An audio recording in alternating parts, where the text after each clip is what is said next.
Bonjour, c'est Gilles sur boursicoté.com. Voici l'analyse technique du CAC 40 pour cette séance du vendredi 19 septembre 2014. Et tout d'abord, je vous prie d'accepter mes excuses pour le retard de cette analyse, mais ceci est dû à ma présence au salon du trading, donc le vendredi et samedi 19 et 20 septembre, donc qui m'a pas permis de me laisser assez de temps pour réaliser ces analyses en temps et en heure. Donc voilà, j'espère que le retard sera rattrapé.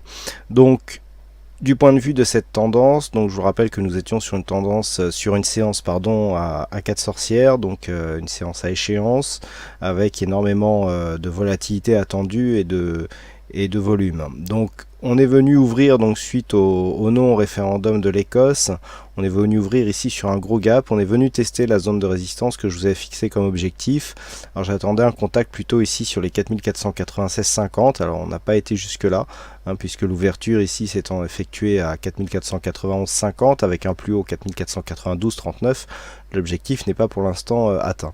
Malgré tout, il y a des éléments intéressants sur cette séance. Alors on a ici, suite à cette ouverture sur un fort gap haussier, un comblement, mais un comblement qui se fait en confirmant la zone de gap comme pour l'instant une zone de support. On avait cette zone d'objectif à 4461,50 qui est maintenant identifiée depuis quelques temps, qui avait été franchi donc sur la précédente séance, et donc avec ce gap et ce retour sur cette zone, on a légèrement attaqué cette zone, mais ensuite on est revenu clôturer au-dessus, enfin juste dessus. Et bien cela montre que pour l'instant la zone de gap fait encore office de support, puisque la zone ici qui se situe juste en dessous a été elle aussi confirmée comme support.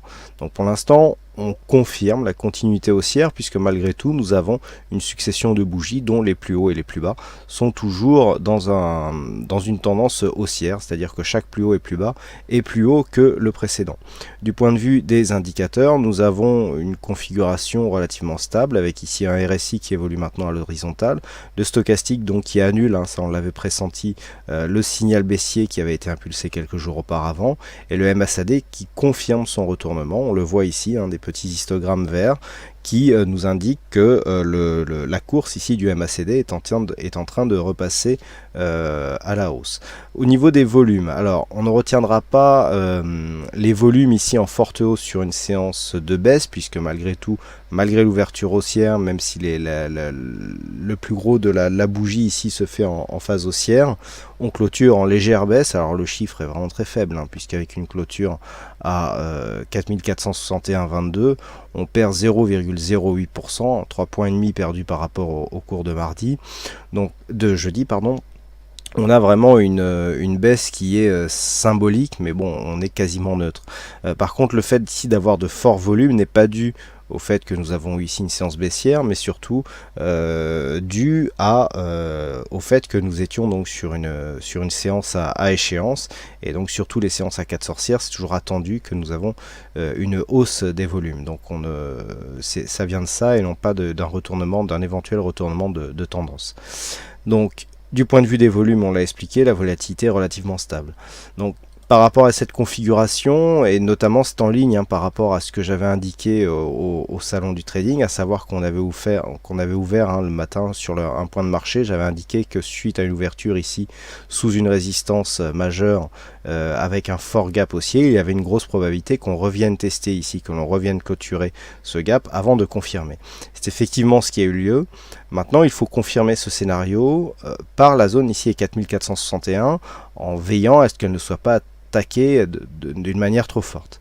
Si elle était attaquée d'une manière trop forte, on aurait de toute façon une rupture de ce point bas significatif qui viendrait rompre ici la tendance qui est portée par la loi de Dow que je vous indiquais en début de cette analyse, à savoir des points hauts et des plus bas successifs qui sont toujours de plus en plus hauts. Donc là nous avons une zone entre 4450,61 qui est une zone de support, mais aussi une zone de test. Si on casse cette zone de test, on cassera ici la dynamique qui est impulsée par ce mouvement sans avoir testé cette zone. Alors d'un point de vue daily, je dirais d'un point de vue swing, si tel était le cas, il y aurait un setup, une figure qui pourrait apparaître, à savoir une figure en double top. Le fait de ne pas avoir testé cette zone, nous avons quand même des plus hauts qui sont similaires et quasiment sur la même amplitude. Donc si on venait casser ici la dynamique, on pourrait repartir dans une phase de baisse, et si cette phase de baisse s'accentuait jusqu'à une cassure ici de cette zone des 4390 points, eh bien il pourrait y avoir accélération qui pourrait donc valider un double top. On voit ici une hausse directe, premier top, on vient marquer ici un point bas, deuxième top similaire au premier. Si on redescend ici et que l'on casse cette zone de point bas, eh bien nous avons un objectif approximatif entre 100 et 110 points qui pourrait ici nous emmener sous les 4300 points, notamment ici par exemple sur les 4286 points, qui correspond à peu de choses près à l'objectif théorique du double top, puisque nous avons un peu plus de 100 points par rapport ici à cette zone de point bas. Donc attention donc dans les prochains jours à ne pas baisser au-delà de cette zone, car si on le baisse directement à partir de ce point haut, il y aurait un double top ici possible qui pourrait donc nous envoyer sur des zones assez basses. Par contre, si cette zone ici est 4460 est validée comme zone de support, eh bien il y a toutes les chances que cette zone ici des 4510 points nous donne en cas de cassure une phase d'accélération haussière suite à une rupture ici d'un point haut significatif qui pourrait nous ouvrir de nouveaux objectifs. Donc si tel était le cas, on peut tracer les retracements de Fibonacci pour mesurer les extensions. Voilà, et donc ici nous avons une extension qui se situe à 4582,80 points. C'est l'extension des 161,8% de Fibonacci. Nous avons une zone horizontale qui est ici située à 4577 points. Donc en cas de rupture ici de cette double zone 4496-4510, eh bien l'objectif donc de cette phase d'accélération se situerait entre 4577 et 4582 points. Alors nous sommes aujourd'hui vendredi, enfin c'est la séance, donc c'est pour la séance de vendredi. Je vous propose donc une vue hebdomadaire du marché. Donc on a toujours ici cette configuration en rupture de cette tendance moyen-long terme haussière qui vient casser ici la dynamique. La consolidation par rapport à l'intégralité de la tendance excède à peine le retracement des 23,6% de Fibonacci. On n'a pas attaqué, on n'est pas venu chercher ici le retracement des 38,2%. Donc pour l'instant, nous sommes sur une phase de stabilisation. Il n'y a pas de retournement. Nous allons attendre un petit peu de voir où se situe le prochain point haut significatif avant un éventuel mouvement baissier. Si effectivement le point haut significatif de cette tendance reste sur cette zone ici des 4510 points, on validera le double top dont je vous ai parlé sur la vue daily par une possible risque d'accélération baissière. Et d'un point de vue donc moyen long terme, si on vient casser ici cette zone des 4109, il y aura effectivement une succession de points hauts et de points bas significatifs qui seraient dans une orientation baissière. Et cela nous ferait changer l'orientation de la tendance moyen-long terme. Mais tant qu'on ne vient pas casser ces zones, et notamment tant qu'on ne sait pas ici où se situera le prochain point haut significatif, eh bien il n'y a pas de mise en cause et de retournement possible de cette tendance moyen-long terme. Donc on rejoint un petit peu ici les niveaux de l'analyse daily, à savoir donc sur une rupture ici des 4390, eh bien on pourra avoir un risque de continuité baissière donc sur le court terme, et à plus longue échéance ici sur une rupture des 4110 points, 109 pardon, eh bien une tendance qui deviendrait négative, en tout cas baissière, sur un horizon moyen-long terme. Par contre, sur une poursuite ici du mouvement qui serait validé sur une rupture des 4509, donc on a mesuré 4582, vous voyez qu'on est quasiment ici sur une zone de résistance horizontale, puisque nous avons 4577 qui est à peu près symbolisé sur cette zone. On serait relativement proche ici des 4598 points qui sont les plus hauts annuels actuellement. Donc on est vraiment pour une fois à peu près dans la même configuration, que ce soit la vue hebdomadaire ou la vue daily. Donc ce qu'il faudra surveiller la semaine prochaine, enfin cette semaine, et donc je vais revenir sur la vue journalière, c'est assez rapidement, puisque ça peut intervenir même dès la séance de lundi.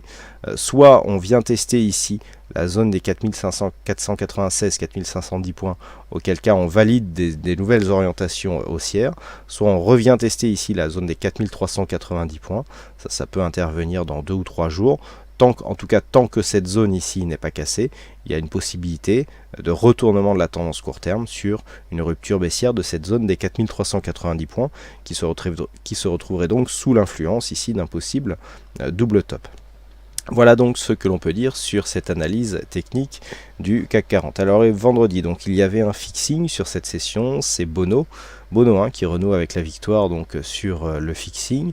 Et puis en ce qui concerne les statistiques, alors on a une probabilité intéressante d'avoir un mouvement.